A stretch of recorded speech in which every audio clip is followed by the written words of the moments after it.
It's Friday, July 10th, 2020. Welcome back to the Nerd National Communication Center, and we're going to talk tech news. Major items this week are Uber trying to buy Postmates, or in other words, rearranging the deck chairs on the Titanic, Samsung advertising. Samsung advertising all over their flagship phone. They're not advertising their phone, they're putting it in every part of the phone. And last of all, TikTok is spying on you.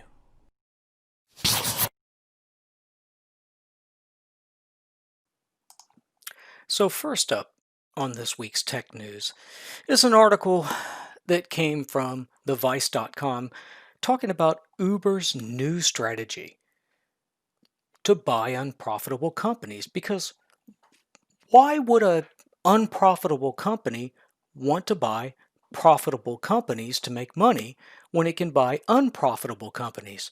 So pretty much everybody in the food delivery business has been losing money in the best possible circumstances. The coronavirus, when delivery demand is way up, they're still losing money. So Uber was interested in buying Grubhub, and that didn't happen. So now they're putting a bid in on Postmates for $2.6 billion. So I'll just read this quote at the end of the article. I love this quote. Much of this feels like rearranging the deck chairs on the Titanic. Uber has tried many things to make money: rideshare, bike share, self-driving cars, and food delivery. None of it has worked. Its new idea seems to be buying competitors who are also losing money and hoping that that changes things somehow.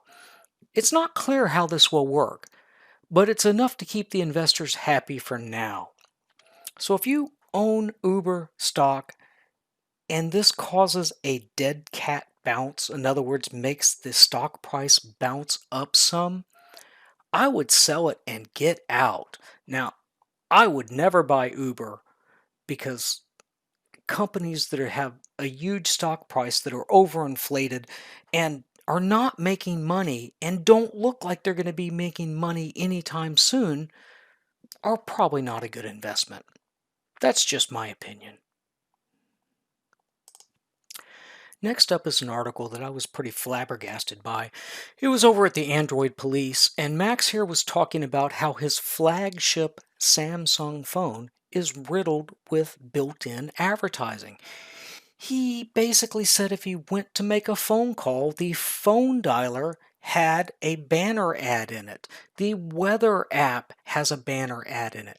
So you're buying a $1,200, $1,500, or $2,000 phone, and that's not enough for Samsung. They have to put ads all through it. That is just ridiculous. And he is understandably upset. Why would Samsung do this? And you can't turn it off. It's just a decision they've made. It's a bad decision.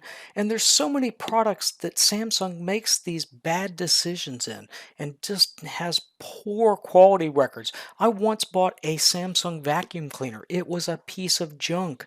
I had to ship it off to the East Coast of the United States from Texas to get it repaired. There was one authorized repair center for that vacuum cleaner in the entire United States.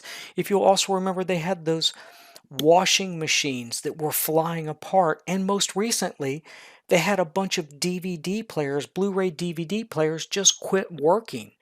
The only Samsung products that I like are their solid state drives. Their M2 are their 2.5-inch form factor solid state drives, and their external solid state drives. Those are some good products. But this, putting advertising throughout your phone operating system, is just a dumb decision, in my opinion. Next up is an article I came across on Ars Technica talking about how TikTok and a bunch of other iOS apps are snooping on everything in your clipboard, whether they need to or not. So you got two choices. either don't put anything sensitive or personal in your clipboard, copy paste, or don't use these apps. So TikTok is a Chinese owned company with questionable privacy priorities. Is that how I should put it? And I personally would just not put TikTok on my phone. Now, if you read through the article, it lists a bunch of other applications, ABC News, CBS News, CNBC, Fox News, a bunch of these different apps are looking at your clipboard all the time.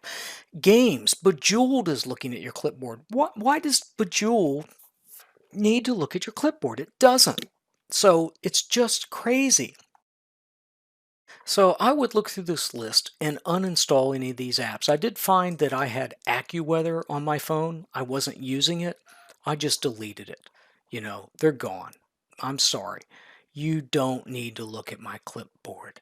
So just crazy. So watch out for that. And there's talk that the United States might be looking at banning TikTok in the United States. India just banned a bunch of apps that were written by Chinese companies because India and China just recently had a little border skirmish. So anyway, I would think real hard before using TikTok. And speaking of Chinese companies that try to steal data and national secrets, Huawei, the FCC is looking at formally banning Huawei permanently because it's a national security threat. So if you're using network equipment or cell tower equipment for your cellular network that is made by a Chinese company, you can bet they're building backdoors into it to grab as much data as they can, because China has an abysmal record on doing this. Well, all countries try to do this, but China seems to be very egregious. And as a citizen of the United States, I don't want the Chinese stealing our tech secrets. So Huawei doesn't look like it's going to do well in the United States in any time in the near future. Continuing on, I ran across this article on Extreme Tech, although it's been on aviation news and space technology and other websites, talking about Boeing's first recertification flight of the 737 MAX. Now, this is after two Boeing 737 MAXs crashed, and largely because of the MCAS software built into the flight avionics. And in a nutshell, this software was designed to make the aircraft handle the same as the previous generation 737. And there's a tendency in the 737 MAX, because it has more powerful engines, which are lower on the wing, for the nose to want to kick up higher and faster in certain situations. So they built some software that would actually adjust the trim tabs to push the nose down.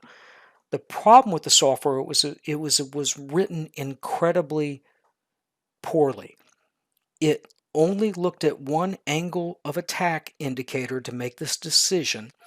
And if that indicator was bad, it would repeatedly adjust the trim to push the nose down, to the point that it was virtually impossible to pull the nose up no matter how hard you pulled on the control yoke. And you would have to disable the trim system and manually turn the trim wheel, which is very hard to do at higher speeds. And if you're nose diving, your speed is picking up. Well, bottom line is, Boeing has gone back and rewritten the software. It now looks at both angle of attack indicators, and if there's a discrepancy, it disables the MCAS software, and it will also no longer push the nose down to the extent that the pilots cannot overcome that to pull the nose up. So it was some extremely poorly designed and written software that largely caused these aircraft to nosedive straight into the ground, and it's been an extremely expensive and long path for Boeing to come back and recertify these aircraft. I think they're going to be good aircraft. I think they're going to be safer than ever. It's just a shame that they cut so many corners to cause this problem, but at least they're on the way back. Next article I ran across was actually over at the Register, and it was talking about Firefox's new protections dashboard. So I use Firefox. I've used it since pretty much September as my only web browser. I got rid of Chrome because Google likes to track everything you're doing, and they don't want to put privacy stuff into their web browser because their business model is knowing what you're up to so they can serve you the right advertising. If I'm in Firefox and I come up to this shield button right here, you can see that it is blocking, it's tracking content from different tracking websites. And if I look at my protection settings, you see I have gone from standard and set them to strict, and I've yet to run into a website that will not work right with strict privacy anti-tracking turned on. The other thing you can do when you're in here is hit the shield and go down to the protection dashboard, and you can see how many items were blocked over the past week alone. How many? 1,348. I'm up to 300 today just doing this video. Yesterday it was 548 blocks. Some of them were social media trackers, some of them were different types of trackers. You can tracking content.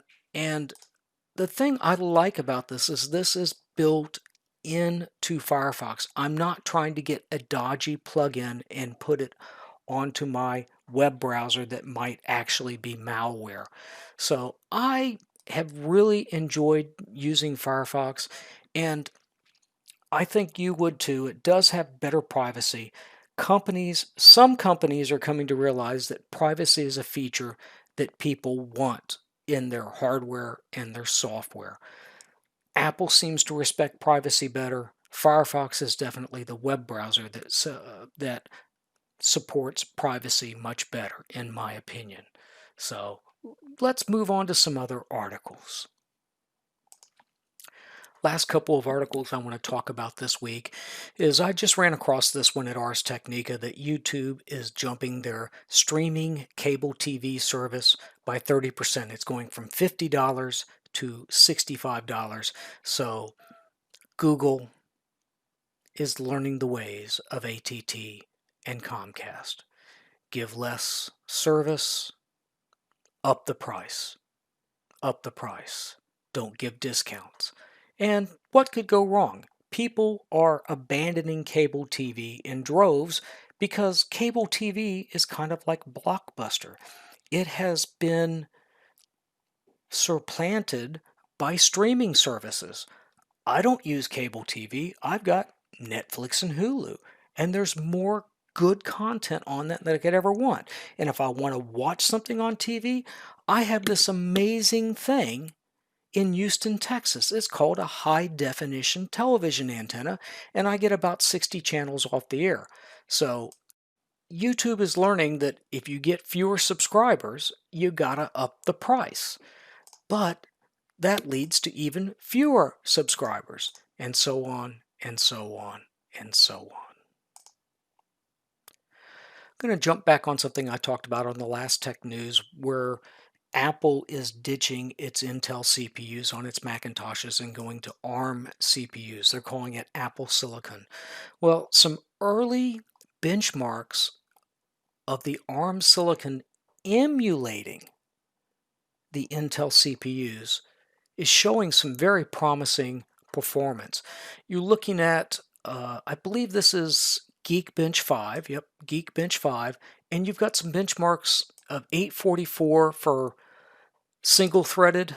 Here, let me select that. And 2958 for multi-threaded. Now you compare that to an Apple Macintosh with an Intel CPU, and it's not that much slower. So what Apple is doing is they're taking the Intel code, they're cross-compiling it into an ARM binary one time and running it.